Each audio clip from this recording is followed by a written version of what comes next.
Energy. It's what powers our homes, our offices, it runs our cars, gets us overseas. It runs the world. But soon, it'll be running out. Our use of energy has exploded exponentially. Since 1970, energy consumption has increased by 600%. A typical household uses around 3,330 kilowatt hours of energy every year. So where is it all coming from? Coal. It's usually associated with humongous power stations billowing smoke and the term non-renewable. So then there's renewable energy. Wind, solar, very environmentally friendly. But it's kind of hard to go backwards in our energy consumption.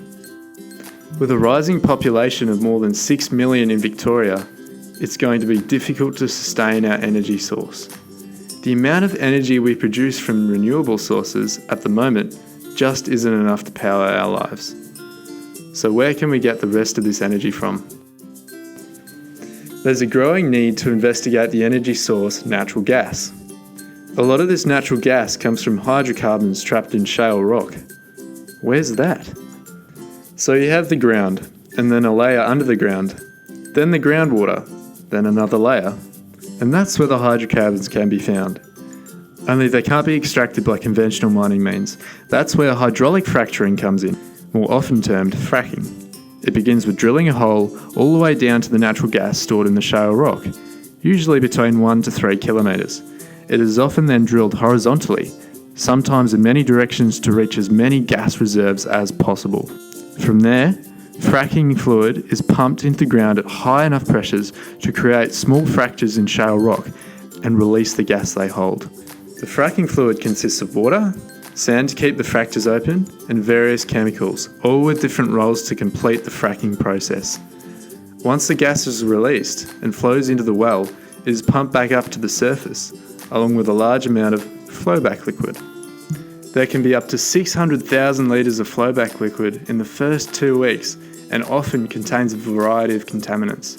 The flowback fluid then must be recycled or disposed, which can be very expensive and time-consuming. By replacing coal with natural gas in power plants, we are reducing the greenhouse emissions by as much as 50%. One company alone in Victoria, Origin Energy, provides over 15,000 jobs and plans to provide another 5,000 by the year 2018, all in just one fracking project. That's a lot of jobs put at risk if the industry were to stop. However, there is a never-ending list of potential dangers and effects that need to be considered in developing this technique. However, for the purpose of this video, we will only highlight 3: methane release, water usage, and water contamination. One of the natural gases extracted through fracking is methane, proven to be far more potent than CO2 in terms of its effect on climate change. It is estimated that up to 7% of the lifetime production of shale gas is leaked out into the atmosphere. A single well can use up to 20 million litres in its lifetime. According to Melbourne Water, that's one person's full water usage for 342 years. Being a country prone to drought, fracking's water usage is a big concern. Fracking not only uses a lot of our precious drinking water, it contaminates it, as it can allow the release of toxic chemicals into our water supply. These contaminants include salts, organic pollutants, and even radioactive materials that resurfaces in the flowback liquid. When we extract natural gas from the ground through hydraulic fracturing, it cracks open a whole new well of questions, opinions, and possibilities. While the full process and consequences of fracking are still leaving us in the dark, natural gas is a resource that can change the way we see energy extraction in Victoria, so that the light at the end of the tunnel doesn't get switched off.